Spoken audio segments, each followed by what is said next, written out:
Shalom kekasih Tuhan, keluarga BMC dimanapun berada. Senang sekali pagi hari ini kita boleh kembali bersaat teduh. Di bulan Mei ini kita akan sama-sama belajar saat teduh kita. Temanya semuanya tentang worship. Tentang bagaimana kita menyembah, bagaimana kita melakukan penyembahan kita, bagaimana kita membawa persembahan kita, dan bagaimana sikap kita menyembah. Supaya di tahun ini, di mana tema besar daripada gereja BMC adalah presence, kita boleh sama-sama ada dalam hadirat dan perkenanan Tuhan. Mari sebelum kita renungkan firman Tuhan, kita berdoa terlebih dahulu. Bapa, kami mengucap syukur buat hari yang luar biasa.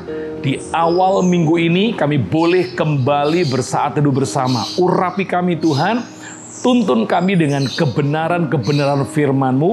Roh Kudus, singkapkan kami untuk kami memahami apa yang sedang Engkau ingin ajarkan kepada kami.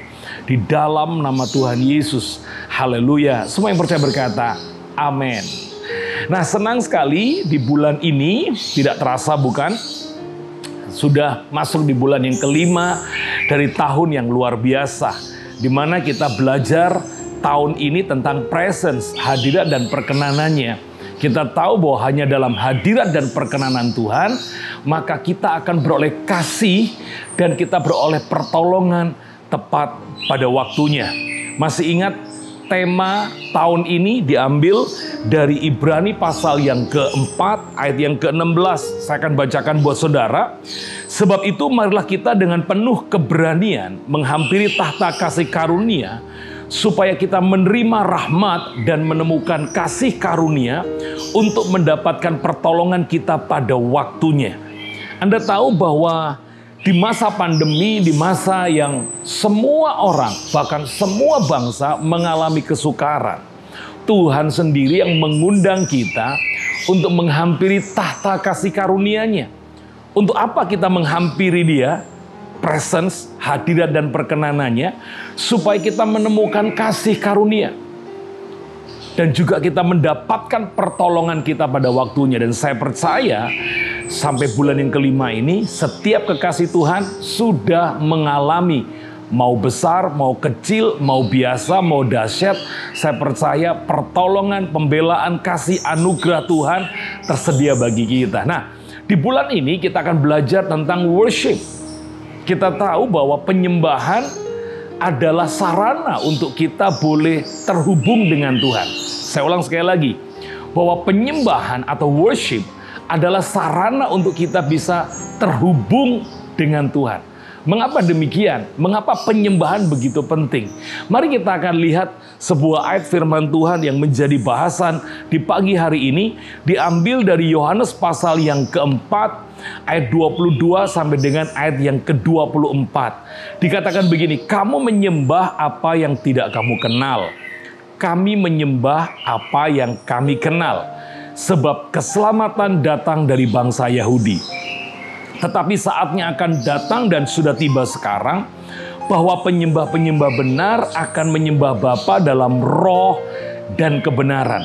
Sebab Bapa menghendaki penyembah demikian. Ayat 24. Allah itu roh, barang siapa menyembah Dia harus menyembahnya dalam roh dan kebenaran.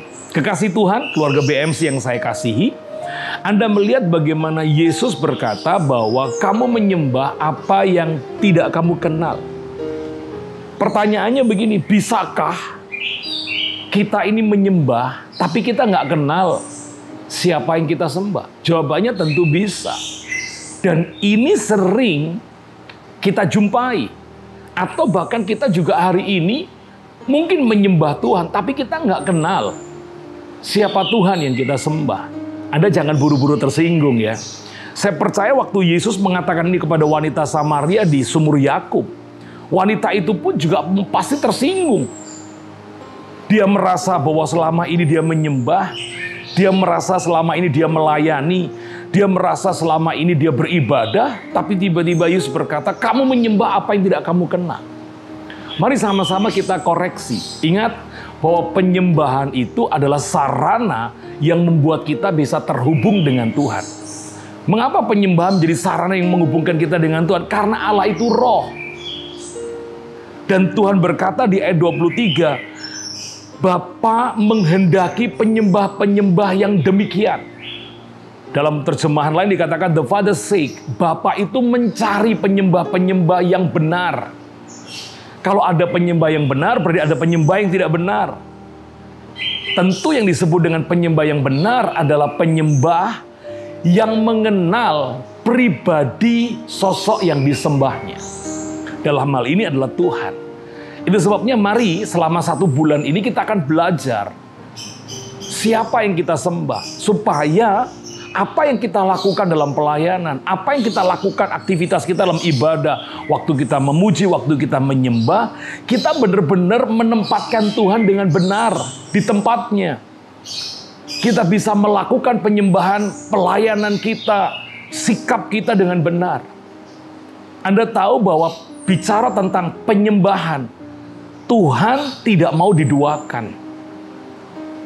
Kita harus benar-benar kenal pribadi Tuhan yang kita sembah. Jangan cuma menyembah di bibir kita, seperti penjual obat. Tuhan mau ketika kita mengucapkan pujian kita, ketika kita mengucapkan kata-kata kita dari mulut kita, hati, pikiran, sikap kita ini benar-benar mengenal Tuhan, menghargai Tuhan, menghormati Tuhan. Saya ingat pertama kali saya menjadi worship leader, dan kami dalam satu penerbangan dengan almarhum Om Alex, ya. Beliau katakan begini, Filipus, kalau kamu menyembah Tuhan, kalau pada waktu kamu melakukan penyembahanmu kepada Tuhan, mau itu pribadi di rumah, maupun engkau sedang melayani di depan jemaat, kalau kamu menyembah, sembahlah Tuhan dengan cintamu, sembahlah Tuhan dengan kekagumanmu, sembahlah Tuhan dengan hormatmu kepada Dia. Itu sebabnya kita seringkali mendengar almarhum Om Alex pada waktu masih ada di Manyar dan di Nginden, ketika beliau sedang dalam sebuah ibadah, selalu dia berkata begini, ayo jemaat, sembah dengan cintamu, sembah dengan hormatmu, sembah dengan kekagumanmu. Almarhum berkata bahwa kalau kita menyembah, harus kenal dengan siapa yang kita sembah. Demikian juga dengan Yesus. Itu sebabnya hari ini kita belajar. Mari mulai hari ini kita perbaiki cara kita menyembah Tuhan. Karena Tuhan mencari penyembah-penyembah yang bisa menempatkan Tuhan dengan benar dalam hidupnya. Dan Anda tahu ada rahasia besar mengapa Tuhan ingin kita menyembah Dia dengan pengenalan yang benar. Minggu-minggu ke depan atau hari-hari ke depan kita akan belajar bersama-sama tentang worship. Sampai hari ini di sini dulu pengajarannya dan Tuhan memberkati. Mari sama-sama kita berdoa. Bapa, kami mengucap syukur buat pengajaran awal tentang worship di bulan ini. Berikan kami tuntunan-Mu terus, biarlah kami menjadi penyembah-penyembah yang Kau cari, yaitu menyembah Engkau dengan pengenalan yang benar. Berkati setiap kekasih-kekasih-Mu. Mari sama-sama angkatlah tangan-Mu, terimalah berkat yang telah Bapa curahkan sejak daripada Abraham, Ishak sampai Ishak. Mengalir dalam hidup-Mu hari ini bahkan sampai selama-lamanya dalam nama Tuhan Yesus. Semua yang percaya, kekasih Tuhan, keluarga BMC yang diberkati Tuhan, katakan amin. Tuhan memberkati, jangan lupa jaga jarak, hindari kerumunan, dan selalu gunakan masker.